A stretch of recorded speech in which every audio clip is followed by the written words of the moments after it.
And what's going on, guys? It's the Club of the Band 1993 coming at you for another live Raw review, as we're going to go back and review the September 25th, 2017 edition of Monday Night Raw that took place in Ontario, California tonight. The Fallout show from No Mercy. And before we start this show, I just want to just leave my thoughts and prayers, completely off-topic subject. 1 year ago exactly today, one of my upcoming star baseball heroes, Jose Fernandez, that's why I'm wearing his shirt today, was killed tragically in a boating accident a year ago today. So I just want to start this review off just by a brief moment, pausing for a brief moment of silence for Jose.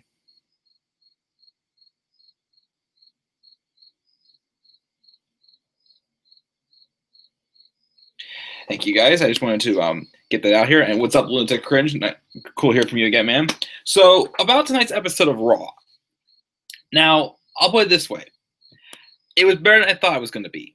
Because coming out of last night's episode of No Mercy, if you watched my No Mercy review yesterday, I didn't really have a good feeling coming out of No Mercy.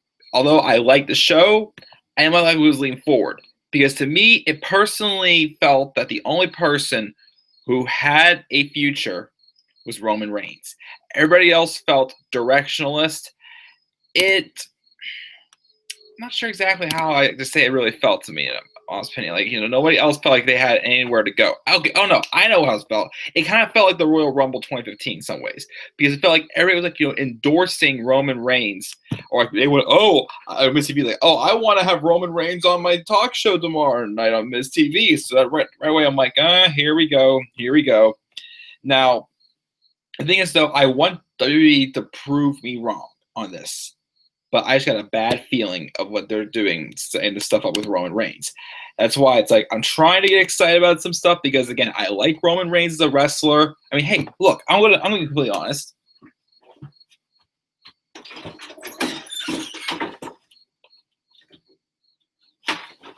See, this T-shirt lies right in my closet. I got it for Christmas in 2014. I'm not gonna deny it. I'm gonna turn my closet door. It's kind of driving me nuts now. I'm not gonna deny it. I want to cheer Roman Reigns. I really want to, but WWE keeps giving me a reason not to want to cheer Roman Reigns. And yes, as T.N. Coupon says, yeah, give the Miz credit for some of the fans getting in the cheer range. Sure, why not? I mean, again, if booked right, that it could help Reigns in some ways, but again, it has me very worried, though. It just really worries me that there's going to use people just to help us continue to do what they've been doing the past 4 years and to just get us to love Reigns when it's like you're forcing it on us. Let us grow to love him, pretty much. That's the issue I'm having with stuff going forward. But, I mean, other than just Reigns, I don't want to rant about him the whole entire time, even though I was getting very sick of constantly hearing the whole night John Cena and Roman Reigns now respect each other. If I had a nickel for every time I heard that tonight, I would have been rich because it was just driving me nuts. They went for how many weeks now just literally shooting on each other. And all of a sudden, after they win, they're happy. They're friends again. John Cena's endorsing him, saying, I tried to just bring some now Roman Reigns. No, you literally just went out of your way just, lay the truth into him. That's why I enjoyed those promo wars. And now this, come on, And thanks for the shout out, T&Couponer Couponer in the live chat. But let's get right into Raw, because there was still stuff that I did enjoy, but there was some stuff that I did not enjoy. But let's get right into it. We start off with the Miz TV edition. Roman comes out, they're both talking about how they both won last night, and then that's where, the Reigns first mentioned that he respects John Cena for, what he did, blah, blah, blah, and, what he does. And then the Miz pretty much calls out him and the Shield, saying how I think that the Miz Taraj could have easily, taken over if been talked about, and the Shield would have been nobody if it was 5 years ago, whenever they came through. And Roman just laughed it off, and this is kind of a little bit of truth from Roman. It's like, yeah, right, pretty much. And I hate to admit it, but I mean, Miz, I could say I'm not going to trash on him right here, but I personally, I just don't think that they've done a good job with building up Axel and Dallas, really, as well, to consider the Miztourage a dangerous stable that I want to see them, like, taking on, like, the likes of, like, the Shield and the Miztourage right now. If that's the main event they're looking to go to for TLC. I mean, I know it is the pay-per-view where the Shield did first debut at TLC, well, at Survivor Series, but the first match they ever had was at TLC in 2012 against Ryback and Team Hell No. But the fact is, let's look at this.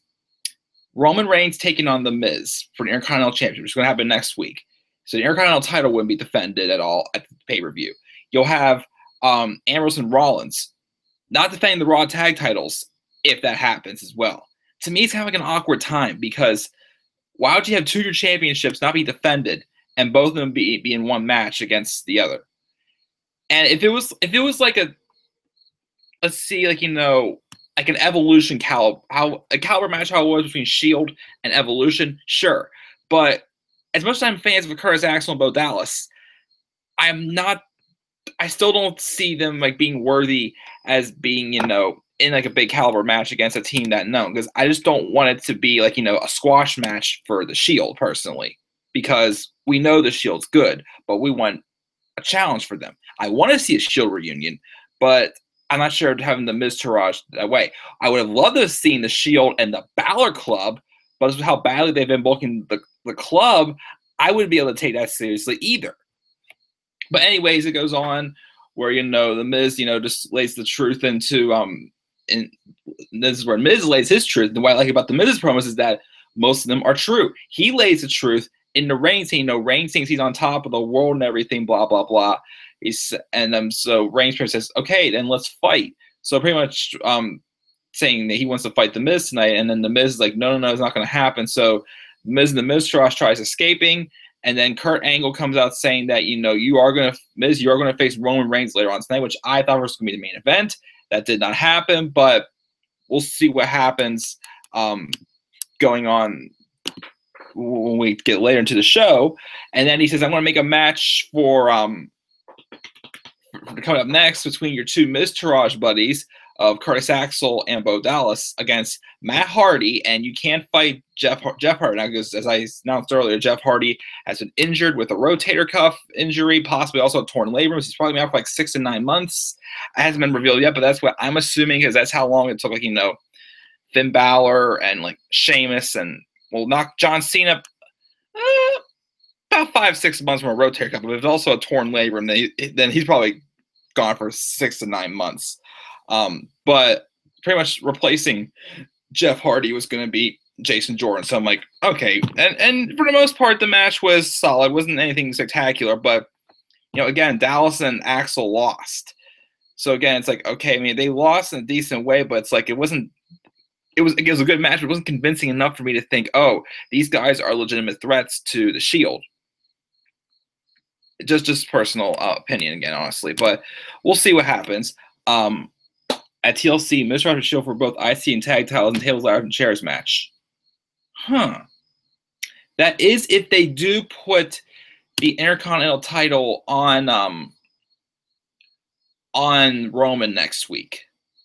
But of course, if this is gonna be an excuse to put the Intercontinental title on Roman, just for Roman to say, I want to be a Grand Slam champion by defeating Brock Lesnar for the Universal title at WrestleMania. But it doesn't quite make sense, because he would already be one, because either way, he's won a world title already, in my opinion. So that's part that doesn't make sense. Unless if you want it to be like, Roman saying that, and then down the line, when probably Dean Ambrose will be the one turning heel and feuding with Seth Rollins at WrestleMania. And that's when we finally have the Roman Reigns and Dean Ambrose feud, where Dean says, no, I am actually the first Grand Slam champion. And then they have a decent feud next summer. I mean, I could possibly dig that, but just the fact that we're going to get Roman Reigns in the main event at WrestleMania 34, the 4th year in a row, if booked right, sure, I'll take it, but it's not. There's continuing to shove them down our throats, and Roman just continues to represent pretty much Vince McMahon saying, screw it, this is what we're doing. And that's why people have grown to hate Roman Reigns over the years. But I talked enough about Roman Reigns. I want to move on to what else happened in this show. we had a rematch from the pre-show last night, which I didn't watch the pre-show. It was Elias versus Apollo Cruz. For the most part, I mean, it was, you know, just another match pretty much. It wasn't anything spectacular. It was what it was, but I did like, though, that Elias got the win, because I love Apollo Cruz. If Apollo won, it would have been just a whole 50-50 booking crap. During the match, it looked like Titus O'Neil suffered a knee injury outside. He tweaked his ankle or knee or something, but he got into the ring and he started attacking Elias. So I don't know if we're going to have a match between Elias and Titus next week. So, well, I mean, if this is going to help, you know, build up Elias right now, he's the one benefiting from this low-card feud, then sure, why not? Because people are actually interested in Elias, and also, I mean, I got to support him as well because he's from Pittsburgh, just like me. But so we'll see what happens there. But that match just was what it was. But I liked how it wasn't 50-50 booking at least. So Elias wins. All right, he's a better man. We didn't have this interview. We're gonna be talking about Finn Balor. We saw him a lot tonight. Charlie Caruso talking to Finn Balor, pretty much thanking Bray for motivating him, and asked what's next for Finn Balor, which I was wondering too. I really thought, oh, Balor winning against Bray should have just set up. You think about it. Back in 2015, it was, when Roman Reigns was feuding with Bray Wyatt. The feud started whenever Bray Wyatt costed Roman Reigns the Money in the Bank briefcase. And then they would have a singles match at Battleground. They would have a tag team match at SummerSlam with Reigns and Ambrose versus Harper and Wyatt. And then they had another match at Night of Champions when it was Reigns, Ambrose, and Jericho versus the newly formed Wyatt family with Harper and Braun Strowman when he made his debut at the time. And then he says, it's all about me and you. And there was a promo Reigns cut, pretty much saying that, you know, this has all been about just a WWE Championship, because that's what you've been stopping me from going for Bray. You costed me the briefcase. And then after Reigns won the feud, he went back to focusing on the championship. Well, I mean, I know Finn Balor said he's intending to try to get the Universal title back because, you know, he's here there. He's like, you know, I never lost my title. Technically, I deserve my rematch, even though and yes, the Reigns and Styles matches were really good as well when Reigns was champion. That's why I think also Reigns, I think, does better as, well, excluding his United States Championship run. His world title runs have been good, I felt, because he's put on good matches at least, and he's told decent stories being the stronger man, so that's why I can't complain about being champion. When he's chasing the championship, that's when I don't like him. But getting back on track here with Finn Balor, but again, like, you know, with Brock Lesnar winning last night against Braun Strowman, it's like, so if Brock can beat Braun, then, like, you know, him facing Finn's not going to be too realistic to me, in my opinion. It's going to look more like a squash match. I don't know. It just wouldn't quite flow to me, honestly. It feels like, but Finn says he wants to go after the Universal titles soon. But again, we'll talk about him a little bit later on in the show. We then had Kurt Hawkins come out again, wanting to being the history machine or whatever he's calling himself. He's saying, you know, who wants to come out here to an open challenge and try to become the victim of my losing streak break, which I believe he said was at 118 losses in a row. And out comes Braun Strowman, who, you know, is not in a good mood after what happened last night. He comes into the ring, and then, you know, Kurt Hawkins wanted nothing to do with him, so he tries to hightail it. Braun just tracks him down, smashes him through a table, and then smashes him through the LED panel on the stage, and then marches down to the ring, takes the microphone. He's saying, after what happened last night, I'm on a path of destruction. Who wants to challenge me? Come on out right now. And I'm like, okay, who's going to challenge him? And out comes Dean Ambrose. And that immediately brought me back to 2016. I remember when I was part of the Year in Review Awards video on my friend Daniel Guy's channel. Dan actually voted Dean Ambrose and Braun Strowman last year. It was a match, the main event of the Raw 2 weeks before WrestleMania. And that was just a god-awful match. And it just made nobody look good. It made me think about that. I'm just like, oh, gosh, what are we doing? How's this going to be? Well, I did like, though, how Dean just came out And what I like about this match, though, why it's so much better, because Dean literally was Dean in this match, and Braun was Braun. You know, Dean came out all bandaged up after what happened last night between with him and Rollins against Cesaro and Sheamus, and he came out. He saw Kurt Hawkins going through the LED. He's like, "Wow, you did that to him?" And he's like, "Oh well, screw it," and he just walks out of the ring, because that's who Dean Ambrose is. Like, that's how he was in the build-up for the feud with Brock Lesnar. He was, or whenever he had the match with Triple H at the March edition of Roadblock last year, he was just like, beating down, but he's just like, "Hey, come on, beat it up." I still remember the line of whenever Triple H finally gave him the title shot, he's like, "Hey, Hunter, thanks." And Hunter just hit him another pedigree, but whatnot. But to a surprise, again, thinking back to that matchup from 2016 and how atrocious that was, as TN Couponer said in the live chat, how fast is Braun? Good grief.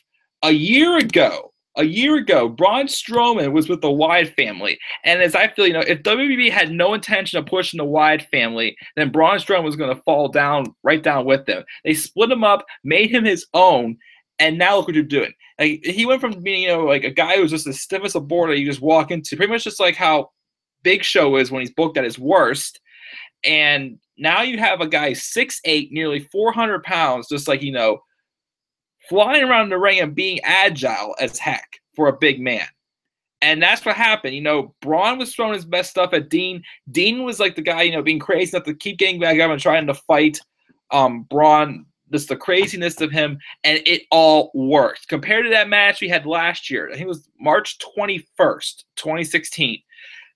I'd say go back and compare that match to this match. This match was so much better. I would have been okay with this being on a pay-per-view, honestly.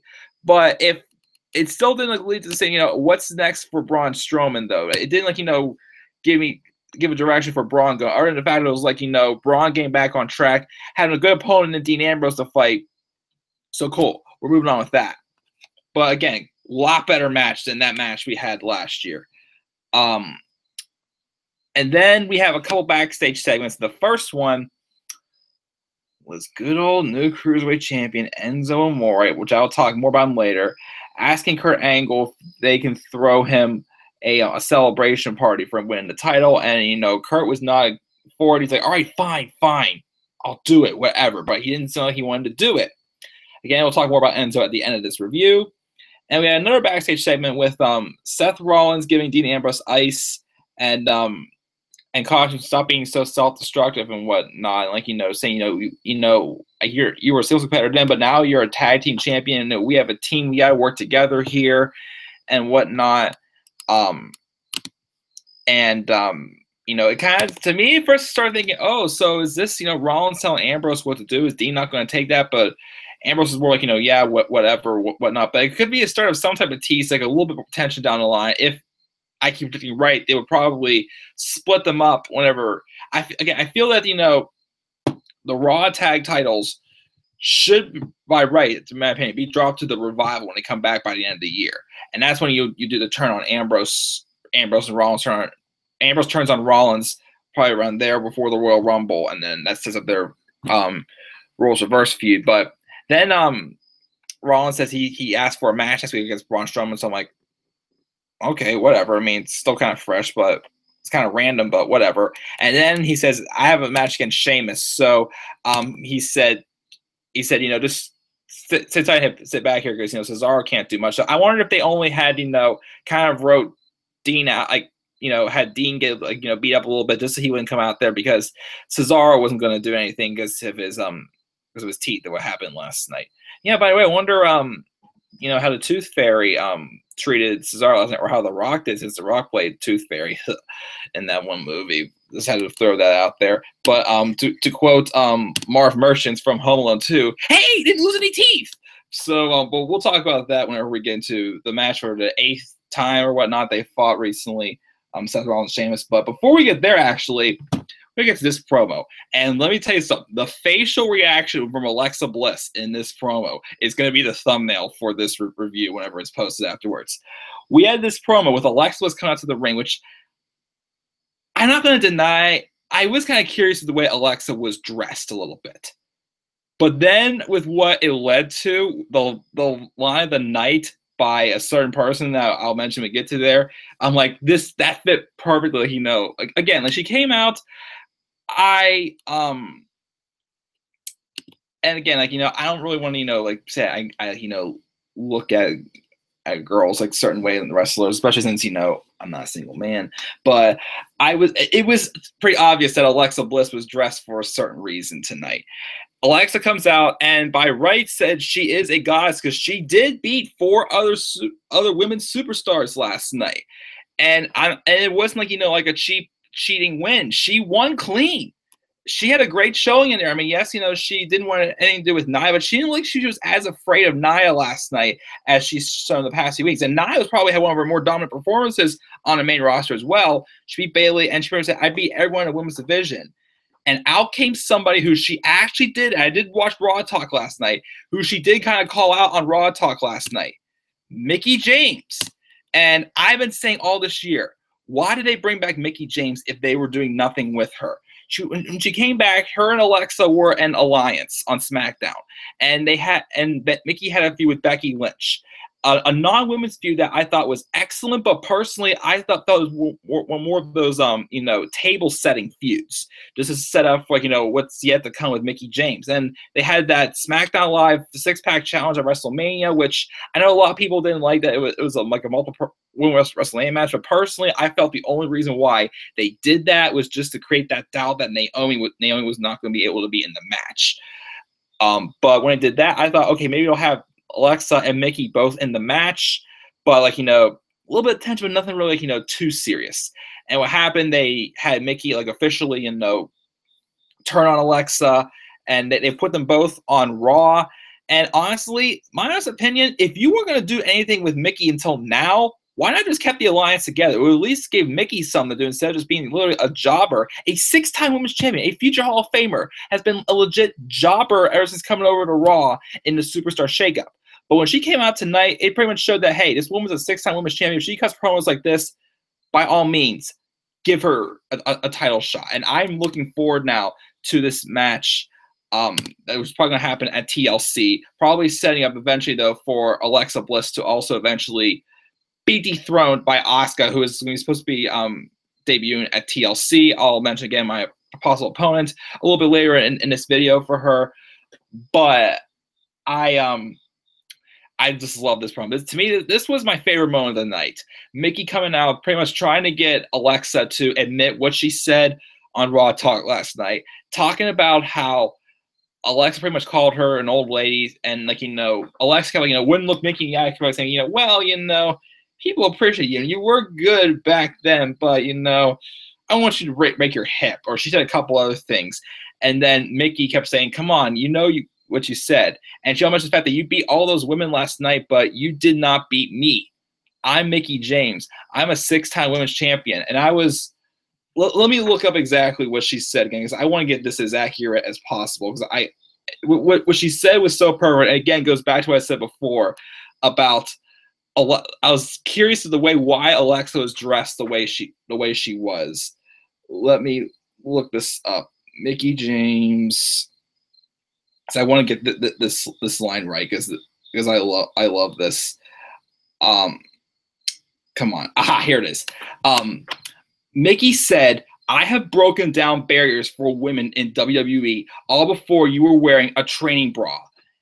And then she says, and it looks like you're doing just fine right now or whatever and whatnot. And the reaction on Alexa's face, I just cracked up.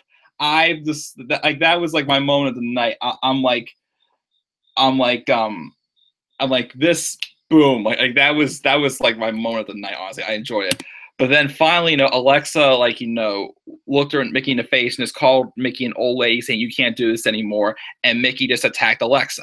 Now, I know some people are like, oh, but Mick. And personally, again, my opinion, since I haven't a fan like me, who has been watching WWE as long as most people, I didn't get to see Mickie James wrestle live back in 2010, 2011, whenever she was done, or like back in like the mid 2000s when she was probably at her best as Psycho Mickie. But this promo did make me take her seriously, and it made me feel, oh yes, she is a threat when you actually use her, because you weren't using her before. When you actually use her, she could be a threat to Alexa's championship. So I look forward to definitely seeing what happens between Mickie James and Alexa Bliss, hopefully having a Raw Women's Championship match at TLC. So we'll see what happens there.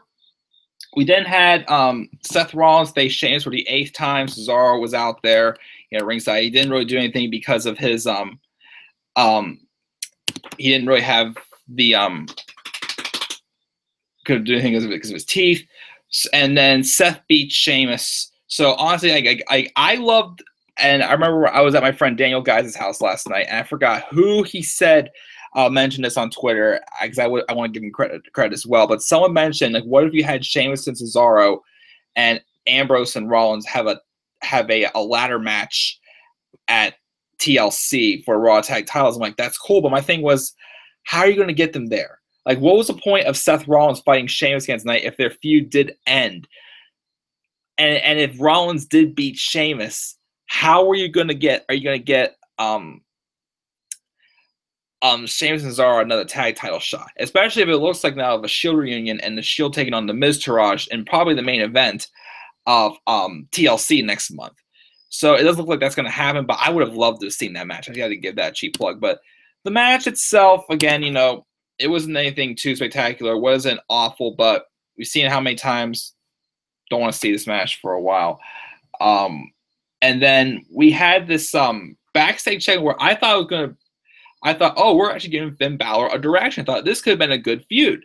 And it was Goldust and Finn Balor talking backstage, saying, like, hey, we're friends. And, Goldust was a little offended that he called him a victim because Bray Wyatt, he pretty much used Goldust as a pawn to get his point across about how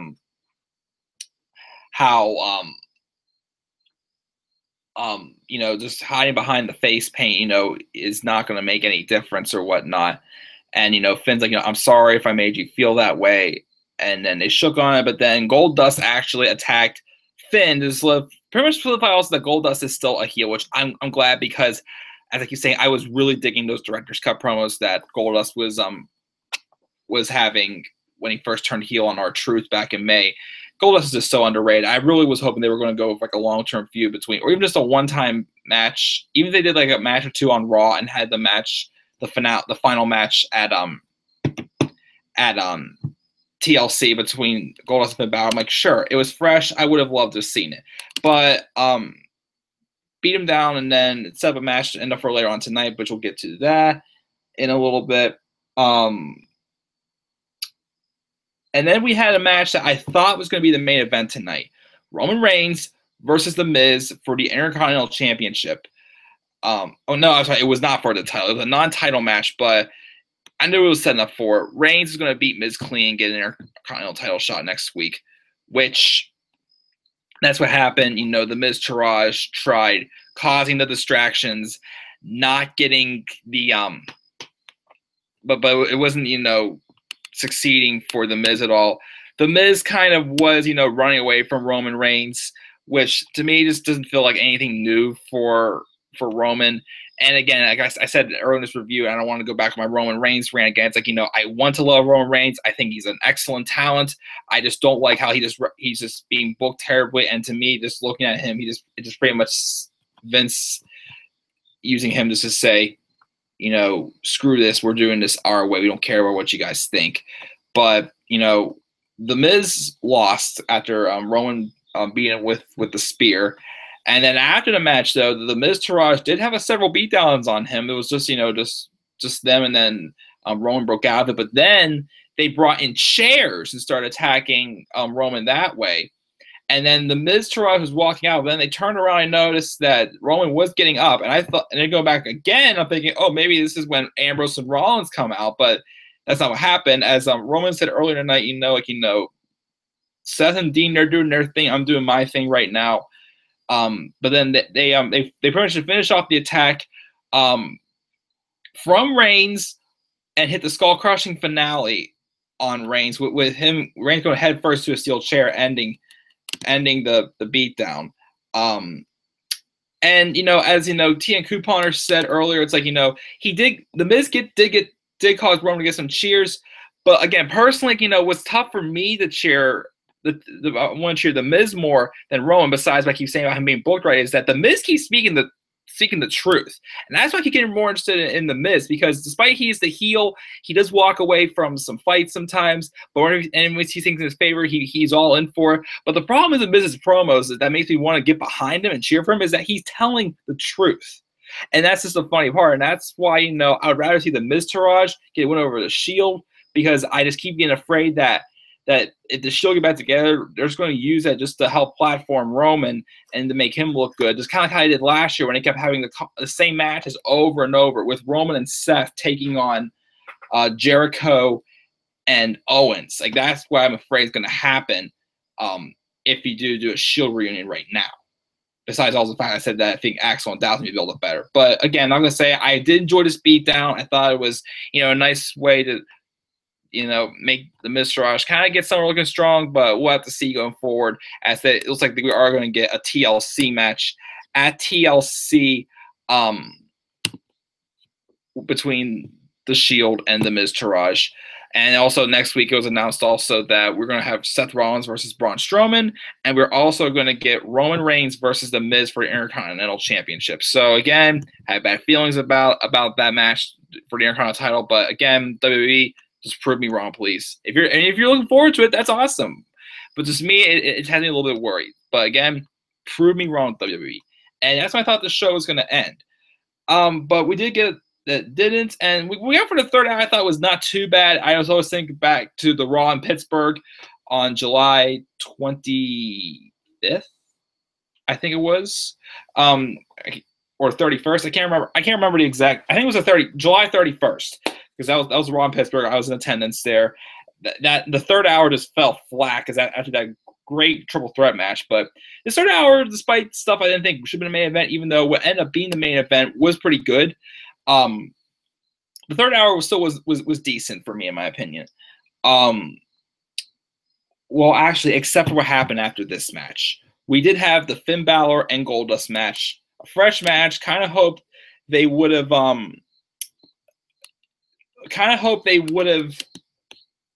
They just untype a feud out. This is to give Finn something different to do. But, the match was solid. Wasn't anything spectacular. But, they still had, Finn Balor taking on like a very underrated talent in Goldust. But Finn did get the win. After the match, though, Bray Wyatt's, entrance thing started. Went black. The light came on, spotlight on Finn. You hear he's got the whole world in his hands, and he disappears. And I'm like, why are we continuing this feud? Why? What else is from this point on? If this feud is continuing, it's Bray Wyatt doing all talk. What else do you have to prove? He lost to Finn as the Demon at SummerSlam. He wanted to face him man-to-man because, it made – again, even though it was a weak stipulation, it still kind of made sense some ways because, Finn was able to beat Bray as the Demon. He wasn't able to beat him without being the Demon, and he beat Bray. What more is there to do? This literally is the exact same way I felt back in 2015 when John Cena and Rusev had that I Quit match at Payback. That match did not need to happen. A fourth match between Bray Wyatt and Finn Balor is not necessary right now. Please. I don't understand what they're going to do with them. Like, T and Couponer, you were even said earlier, how, heck, it could go as far as having Braun Strowman coming out interfering in the match. They have a buried alive match and buried them both. Bray, he's, as long as they're going to keep Bray as this heel who's just all talk and getting nowhere because all he does is loses, then just might as well just bury him.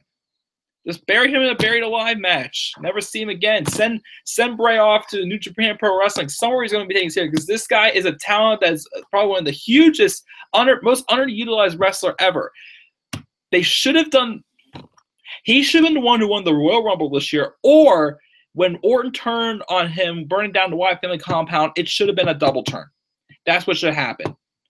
Because then you just made Bray Wyatt for like a week look like a main eventer, and then you made him look like a joke after that with the WWE Championship. I cannot believe we're going to be getting another match between these two. I cannot believe. I thought it felt like it was over, and earlier when asking Finn what's next, he wants to go after the Universal title, and now Bray's still lurking around. Like, what else can they do? What else is there to this feud? I don't know. I did not like that though. I would probably, I don't know what I would have rather heard. Seen that happening, or all night hearing John Cena and Roman Reigns respect each other, blah, blah, blah. They did have like a segment also on that, pretty much just, just a video package. I forgot to mention that, but I don't want to keep ranting on that as well. But that happened. And then we had a backstage segment because it was announced that there was going to be a a tag match. It was Bayley and Sasha taking on Nia Jax and Emma. And then before the match happened, we had like a backstage segment where like Sasha and Bayley were kind of a little pissed at each other. Aggravated. They're both frustrated that they didn't win last night, and did kind of make you curious because Sasha and Bayley did have like a sequence in the match where they were breaking up their submissions or their pins. And yes, Tia Kubara Wyatt should have stayed on SmackDown, even though he was under Ryan Ward's writing. I can't trust SmackDown as much, but I do agree I would rather have him on SmackDown than on Raw. The same reaction I had to him appearing again tonight while his Titantron hitting, the same reaction I had when I first saw he was being moved over to Raw and a Superstar Shake. But anyways, getting back to this, so I thought, is this going to start playing the seeds for one of these two turning on each other? I felt that they would have done them a little too soon, maybe, but at least start playing the seeds. They did kind of do it back when Bayley was champion after WrestleMania, when that promo where Sasha, okay, Bayley, that's it. It's gone for too long. It sounds like she was trying to start tension there, and then they had Alexa Bliss take on Bayley. And then after that, Kenneth on a pole match, it's like, okay, well, now I don't want to see the match between Sasha and Bayley. And I know some people, especially my one friend, Gene from the BSC Wrestling Show, whenever he's able to return and start making videos again on YouTube, he wants to pitch an idea of a Bayley heel turn. And I'm really interested to hear that because, I'm interested to see Bayley turning heel instead of Sasha. I'm just not 100% sure how that would work, though. How are you going to have – because right now they keep booking Bayley as, to me, I hate the trash on Bayley because I love Bayley, but they keep they still seem and tonight it seemed like Bayley is just fangirl, and anytime she her and Sasha or someone else is talking, it seems like Bayley's just only talking about herself. And she's going in there for herself and just saying, I want to get revenge on Nia Jax. I want this. I want that. And she's coming out, still, being that fangirl pretty much. And Sasha's the one that's showing more frustration. And again, I'd be interested to see a Bayley heel turn. I just need to hear some, ideas as to why Bayley would turn heel for me to kind of, believe it. I can see why Sasha would want to turn heel because Sasha, has not been able to defend her title since. Anytime she wins it, anytime she defends it, she can't win because she beat Alexa, dropped it her first title defense. Hot potato last how many times with Charlotte, that didn't work out. But Bayley, again, it seems like she's living this fangirl living her dream. And there's Sasha, who has gone out of her way. She helped Bayley win a couple matches last year when Bayley was the champion, and now Sasha's not winning at all. I thought maybe something will happen in this match. I'll cause a little bit of tension. I thought maybe it would happen whenever Bayley kind of tagged herself towards the end and hit Emma with the Bayley to belly. But did I miss anything? No, I did not. But it didn't seem like it happened there. They kind of rush it off. So, okay, not yet, but there's something brewing there. But that's why I personally feel that Sasha should turn over Bayley, even though it wouldn't kind of be as fresh if Bayley turned heel. But again, I just want to hear some ideas first for a Bayley heel turn before I start thinking, okay, yeah, I'd rather have that over Sasha. Right now, I'm more sold on a Sasha heel turn than a Bayley heel turn. But the match, Mike, do you think Bayley is the female version of Cena? Bayley, the female version of Cena. I can kind of see that, honestly, because despite the fact that she gets booked poorly, they're still giving her title shots. And they're not giving people like, Dana Brooke, or they weren't giving Mickey, for crying out loud, for the longest time, they weren't giving Mickey James a title shot and several others. I kind of see your point there. I hope they're not trying to make Bayley the female John Cena. I hope not. That's a good point, though. But again, the match between them, it was all right. Felt a little pointless. Nothing really happened. Just a little bit of tension between Bayley and Sasha. Everybody still looked good in this match. They had a double team up on Nia. Emma got some time in the ring. I'm just glad that they're starting to use her a little more often. As I said earlier, as I was on this video, who I think Asuka's going to feud with at TLC when she debuts. I've heard rumors it's going to be Emma. Sure, they had a great match down at NXT TakeOver London in 2015. I don't think they're going to be able to top that off at TLC, but sure, what not? Give Asuka, have Emma fight Asuka. Hopefully, just have a good match at TLC. But again, the tag team match was all right, but nothing much to spectacular because it didn't really do anything for anybody in my opinion. But for what it was still good. I did miss over one thing though. Before we get into the main event, we did have Enzo Amore going to Kurt, which Kurt Loud said, you are annoying, told him, which personally, that's what they're making him out to be. He wants Kurt's help, and he wants him to say, okay, for the celebration, I need a no contact clause. And because people are jealous of me, and they're going to just come after me and try to beat me up. So I need a no contact clause. And then came the celebration. I could not believe at first this was the way the show ended. But what happened, I liked, but it's like, come on, like why did they choose this to end the show? It's like, now it feels stupid because first Enzo wins the title after they've been booking him like crap, going out of his way to embarrass him and make us hate Enzo, and now you're going as far also as putting Enzo last on an episode of Monday Night Raw. But anyways, Enzo comes out to a lot of boos. I don't think I heard one cheer for Enzo. No how you doing or anything. Comes out to the ring and, starts raving about how he won the title. He's saying everybody's just jealous of me, blah, blah, blah, because, I won the championship, even though he cheated, pulled like Eddie Guerrero face tactics, even though it wouldn't work for Enzo. It would work for Eddie, but not for Enzo. And then he pulled out this random jersey of his. I don't know if it was like where it was from. That's when the cruiserweights came out. And he's like, "What is that awful music?" And I think almost everybody from the cruiserweight division came out, pretty much just standing there like protests. And Enzo, okay, and here's the reason why this had been a heel turn on Enzo, because Enzo literally just trashed every single one of the cruiserweight members, and then Neville came out and. Besides that promo he cut the night after Roadblock ended the launch when he first turned heel, I think this is probably his best promo he's cut since turning heel. Or on the main roster altogether he's had. He came out and pretty much, like I said before, why I'm getting more behind The Miz, Enzo told the truth. He's the heel, but Enzo's the face. We're supposed to be cheering Enzo, even though WWE's going out of their way to embarrass Enzo on TV to show their backstage heat. And yes, Enzo wrote a check that his butt couldn't cash. I still love that line by Big Cass. Your mouth writes checks that your ass can't cash. I love that line in that promo when he officially turned on Enzo.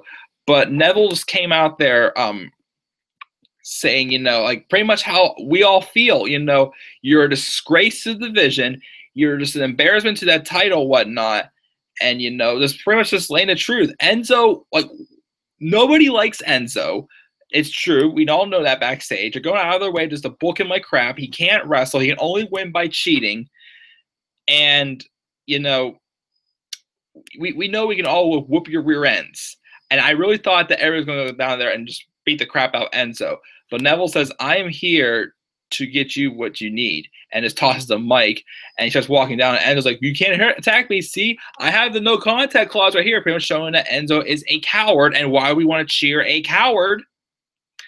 And this is why I feel this is a double turn. because Neville went in there and literally beat the crap out of Enzo just like we wanted. And people for the Cruiserweight division, like, Enzo tried to escape, but the people in the Cruiserweight division were like blocking him off, like, you're not escaping this. And then Neville brings Enzo back in, hits him with the rare arrow, get a couple other shots as well, and that's how we end the show.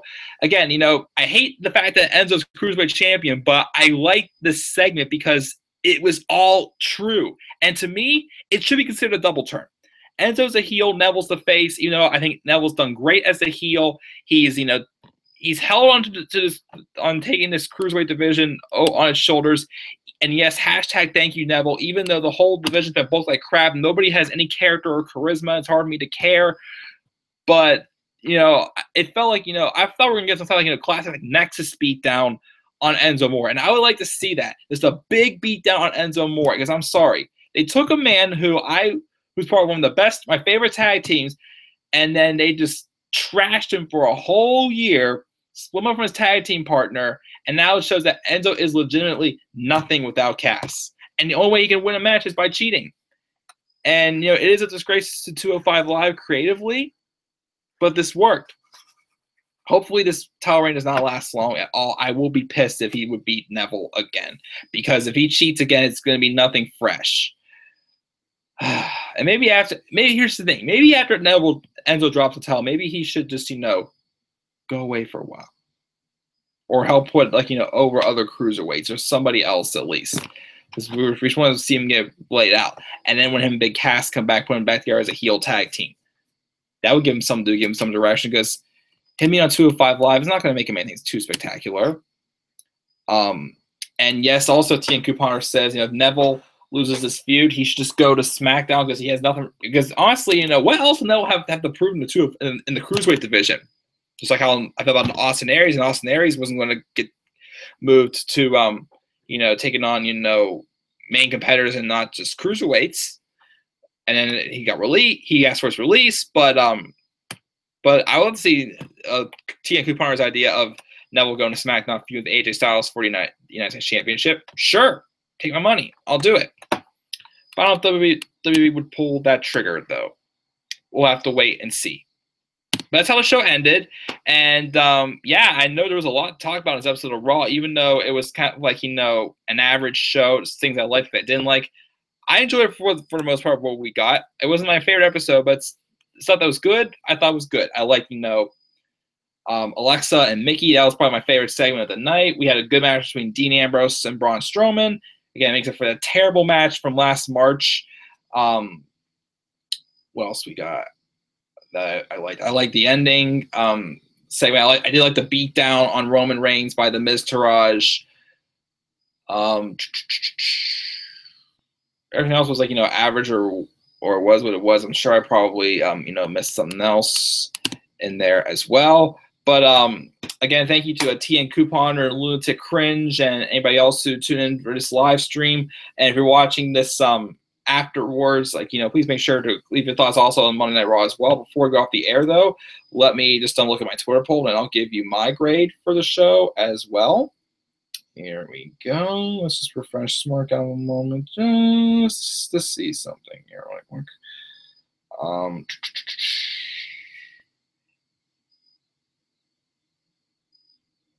Okay, there we go. That just wants to check that out. Let's go to the Twitter polls.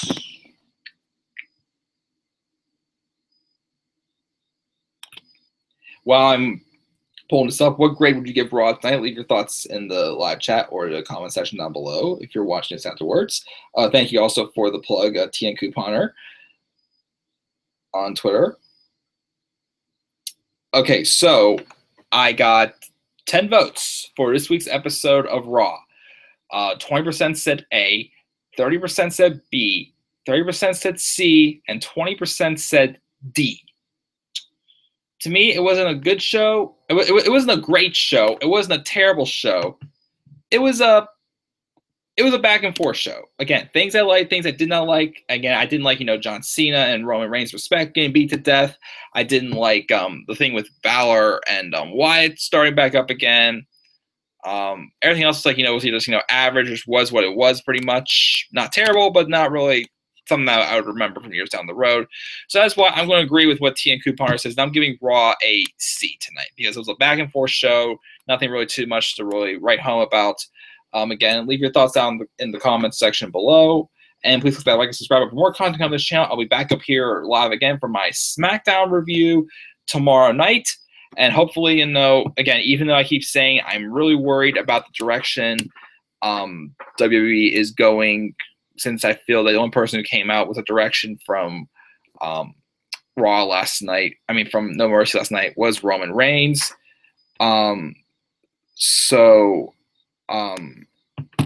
Again, just WWE just continue to prove me wrong, and we'll see what happens as we go through the fall.